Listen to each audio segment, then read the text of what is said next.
Hello back. Hello.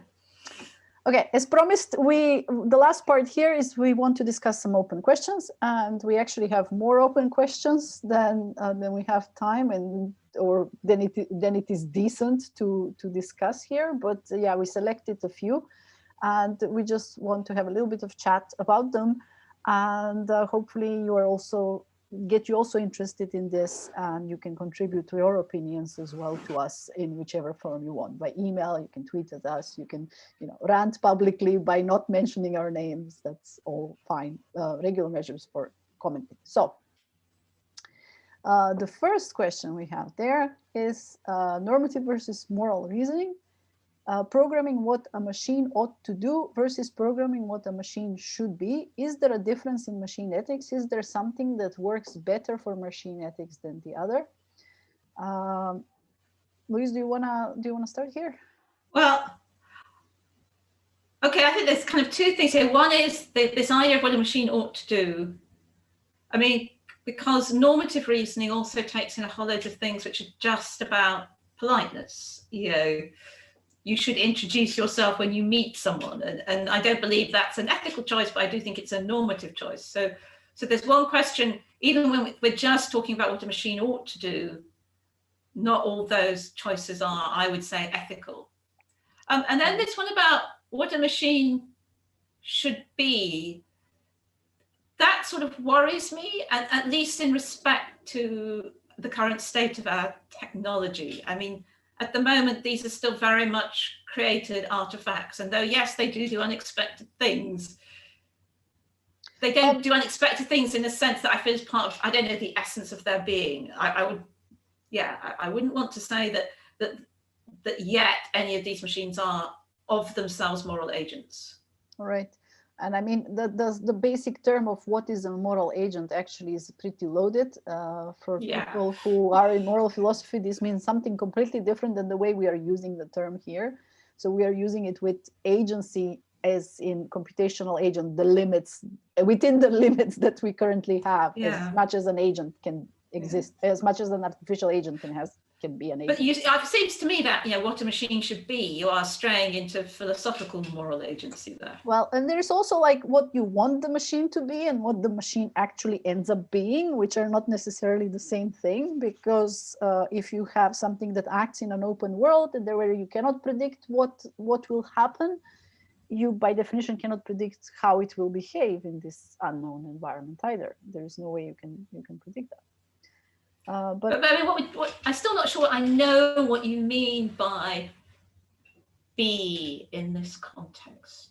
Well, I meant on one hand you have common sense, right, which is not really treated in moral philosophy at all. People don't think about it, but if you want a machine to have common sense, you have to program it to have common sense, right? And here you may not want to know. You may not want to be specific at programming every single rule that the machine should follow. You may just say, well, as long as you don't cross this boundary, because at a lot of meetings, if you remember, people were discussing what is it that a machine should never do, right? Fishing for something like Asimov's laws that a machine should never kill or allow.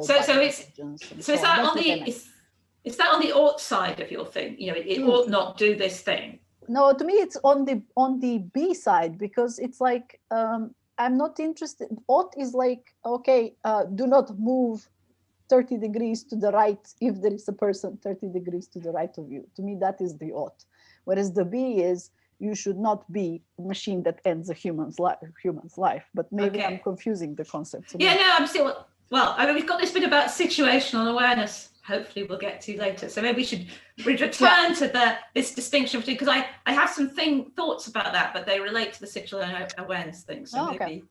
Well, anyway, as I'm sure we've demonstrated, there's a kind of open question here, because we're not quite sure what we're talking about. And if any philosophers want to set us straight, it's up to you, okay?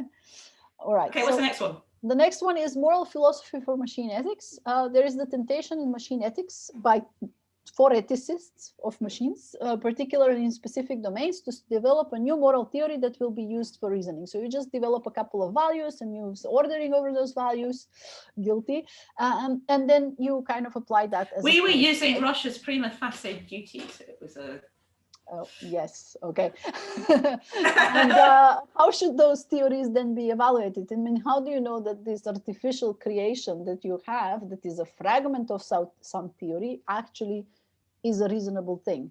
So what I wrote here is what makes a moral theory sound and complete, to borrow the vernacular from logic, which means like what makes it like reasonable in a moral sense. I mean, if we are leaving it up to people like us from computer science to develop rules of behavior, of ethical behavior for machines, or values of ethical behavior for machines, then the question is, okay, how do we know whether we have built something that is rational, right? So I was trying to see how people evaluate moral theories, and honestly, to the best of my, I have seen one one kind of a checklist which says that the theory is okay if it coincides with what people intuitively accept to be moral and stuff like that. But I haven't really seen like you have in logic, okay, your logic makes sense if it is sound and complete, right? So what makes your moral theory make sense? So well, there's actually two things. I mean, there's one is, does your moral theory give you the right answers? Yeah. And some of what I talked about in the verification thing, I was talking about, what kind of properties do we want to prove? And I had these, what I called sanity checking properties, or scenario probing, which is where situations where you know what the answer is, you check that the theory is at least giving you the right answer in those situations. But there's also this situation of, I mean, you tend to have what I think of as the theory, and then you have what I call the encoding of the ethics. Right. So for instance, you say, well, what we have is values, and we have an ordering over the values, and we match the values to a situation, and then we do something with the ordering. That's the theory. But then the encoding is where someone sits down and lists the values and puts them in an order. Yeah. And so are you asking about the theory bit, which is where, is an ordering of values a good way to decide something? Or are you asking about the encoding bit, which is this particular ordering rational? Because these are... Yeah, well, I guess what I had in mind is like Anderson's system of when they are learning the rules of behavior, right, from cases. Eaton, what is it called? Yeah. And then you end up with a particular rule, and it would be nice to kind of have the way they evaluated it is they have ethicists look at it and say, okay, this looks right. But I think it makes sense to have, if we are kind of being computer scientists, again, I would say, then it makes sense to have some requirement list. I don't know. Maybe it doesn't make sense at all, but I mean, maybe people in machine ethics should be looking at, well, the long history of people who are doing knowledge representation and reasoning and ontology building and stuff, right? And see what sort of questions they're asking themselves about, have we built this knowledge base correctly? Yeah, exactly. Yeah, something because I mean, obviously ethics is not quite the same thing, but there are lots of similarities, particularly in these more explicit ethics kind of systems. I mean, okay, as you can see, these are things that we have been puzzling about, and we don't necessarily have coherently formed even ways how to ask these questions properly. Okay, next one. Next one is ethical classification versus ethical action. This is okay. So this is my one. So I mean, an awful lot of the systems we look at, the kind of initial question they ask is, given two actions A and B, which should I do? And then there may be a whole load of reasons for choosing between them. And so we get all these explicit symbolic AI systems about that. And where we have machine learning systems, they tend to be doing reinforcement learning. So they're talking about learning a policy, what should I do in this particular situation? Whereas, of course, there's this whole field of AI which does classification and just says, this is a one of these, this is a one of these, this is a one of these. And obviously, you can imagine there's some similarities there. You're kind of putting situations and you're classifying situations. Discord with a good idea. Yes. Or these are the features of this which are relevant to ethics or something. So So I'm quite interested that we don't think about these kind of machine ethics things so much in terms of classifying. We generally think about it in terms of comparing two actions, or maybe picking one action from a set of actions. It's a choice. And then, of course, the moment you start talking about classifiers and ethics, you get into this whole question of algorithmic bias. And the field, I mean, I think it's very interesting that the field of machine ethics has so few connections with the field of dealing with algorithmic bias. We're not using ethical theories and applying them to the problem of algorithmic bias. Now, maybe we can't because these are classifier systems, and so they're not using explicit ethical theory. But on the other hand, we're not having people talking about our bias in explicit machine ethics. And it's easy to write a rule which you think of as an ethical rule that is biased. Women and children first. You're right. Is an obvious example, right? And so marriage is a union between a man and a woman. Boom. Yeah. So the puzzle. So it seems to me that I'm just curious that there's this discussion happening about algorithmic bias. There's this discussion happening about machine ethics, and I see so little overlap between those two communities. Do you think it is perhaps like a consequence of the fact that people do not really kind of see machine ethics is still very much good old-fashioned AI, in a sense that whenever it starts working, you stop calling it ethical choice of machine ethics, but you are just calling it like, okay, it is recognizing this situation as sensitive. So if you think about, for instance, these search engines that now for certain questions kind of pop up instead of the factual answer, the care answer, right? If you ask Google, how do I kill myself, you will get helplines, right? Okay. Yeah. And so that is, for example, is an ethical behavior that has been programmed into the search engine. Is very rudimentary and simple, but it is still actually essentially machine ethics. But nobody. Maybe we will see more of it. The more it permeates, like the more. Anyway, I mean, I'm kind of throwing this out there as, again, I guess it's not a very clear open question, but I think these two fields ought to be talking to each other more. Oh yeah. And I think it would be interesting to see what happened if they talk to each other more. No, I absolutely agree. Okay. Next question. All right. Next questions. We have moral theories for machines. So machines can only reason with pre-supplied information. What does that mean for ethical reasoning? So basically what I mean here is that whenever you have any kind of agent reasoning programmed, right? And Louise can talk better about this because she's the expert. All the plans that this agent has, they come pre-programmed to the agent. So all the options that the agent has actually come pre-supplied. The agent does not have information or option or choices or anything that somebody has not put inside there. I'm talking about an artificial agent. Whereas when there is a moral theory and it is a person who is executing that moral theory, then you are considering not only all the options, but you can add additional information and say, well, I was considering this, but if I take into consideration these other things as well, then what happens, right? So when you are, my impression of moral theories is that you do not really have a clearly defined limit of what information is relevant to take into account and what information is not relevant to take into account when you're applying the theory, perhaps except in utilitarianism where you have this utility function, right? So this is what the question is. If you assume that the information has to be pre-specified, how does that change the moral theories? The second one is machines are made to follow rules, not to make exceptions. So basically, the computer by definition is something that follows rules. Is it possible to have moral behavior without being able to make non-scripted exceptions for rules? And what I had in mind here is that when we are replacing when a person does a job and then you replace this person with a machine that does the same job, the main difference is that the machine will never break programming, right? Namely, think of a counter to which you bring in your bags to be checked in, right? If there is a person there and your bag is overweight by 0.5 grams, then you're going to say, well, yeah, come on, it's 5 grams or something over the limit. And you can kind of like this person that is there says, oh, okay, it's 5 grams, right? But when it is a machine, then there is no negotiation. There is no like mercy. You will just, okay, it's overweight. So bye-bye, right?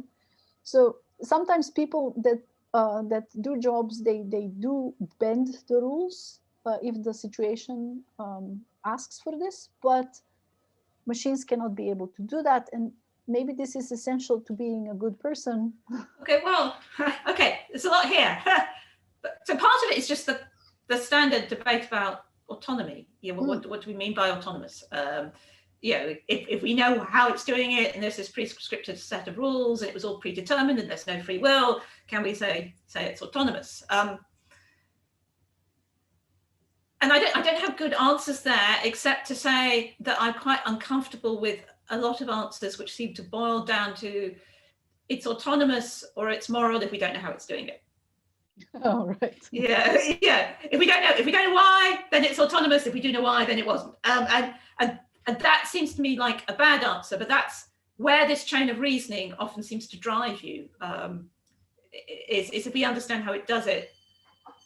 I mean, I think it's certainly true that, again, the systems we've got do not have the flexibility of a human. And so they seem much more prescribed in their reasoning. Even the ones, the ones which are using machine learning, because obviously you have a deep neural net and it gets into the, we have no idea how this is doing it kind of territory. Well, we know how it's doing it, but we can't predict very easily what its decisions are going to be just by looking at the description of the system. How changes on input correlate with changes on output.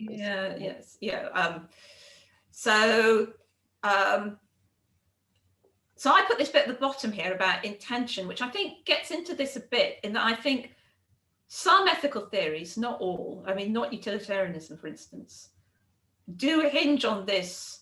We don't quite know how people are doing things, and we have some quite incoherent notions of a whole load of aspects of human cognition.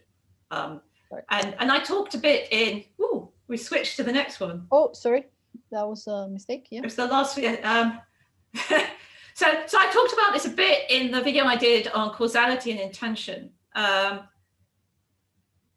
But I'm uncomfortable about the way we translate this concept of a human intending into something that a computer intends. And in particular, in the example I did in the Hera tutorial, where we had the robot that would rescue people and at the same time would scare people.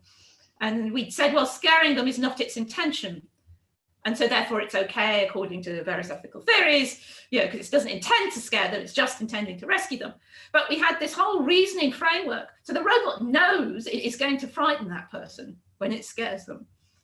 So it seems to me unsatisfactory simply to say, well, we just wrote down that wasn't one of the intended outcomes of this action, and therefore it's okay. And so I feel some of the philosophical theories we have don't translate well into these implementations where the robot is reasoning, well, not necessarily with complete information, but it assumes it has complete information.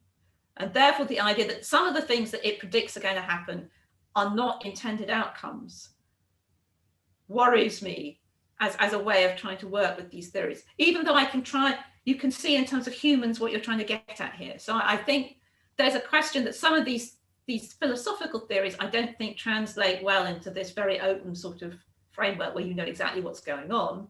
And therefore, maybe we need slightly different theories in order to talk about things like intentionality in machines. We should use different words so we don't confuse people. Yeah, I'm a big fan of using different words when we are in machine ethics and when we are in philosophy, because to us is, we use the term that is closest often to describe what we want, but there are a lot of work associated with this concept that hinges on the concept having a particular meaning. So when you kind of hijack it from one area and use it in a different way, a lot of confusion can happen. Last one. I'm late for my next meeting, but I'll give you 5 minutes. Last one. That is awesome. Ethical situational awareness. This is me again. Yes.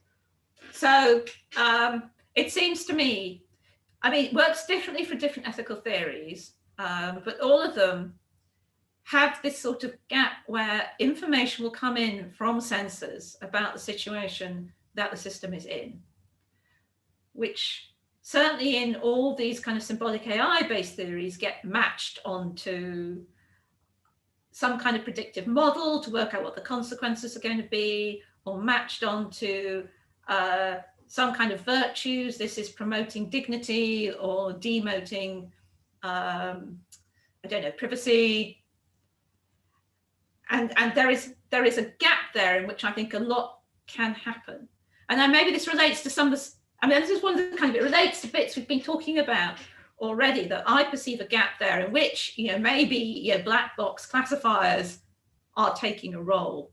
And suddenly the how the agent understands the situation it's in before it starts the ethical reasoning is obviously critical to the outcome of the ethical reasoning. And different theories, I think there is more of a gap there in what the robot has to do before it can even start using the ethics.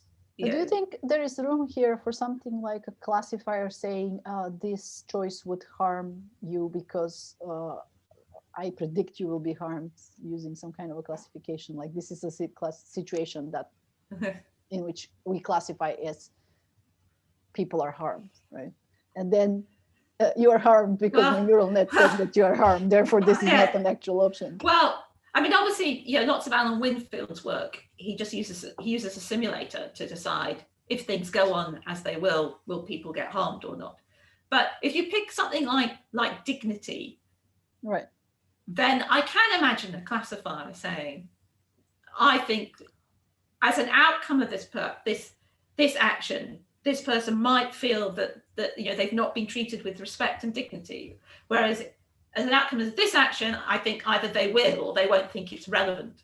Even knowing that these values are relevant to a situation is with some of these cases, I think, non-trivial.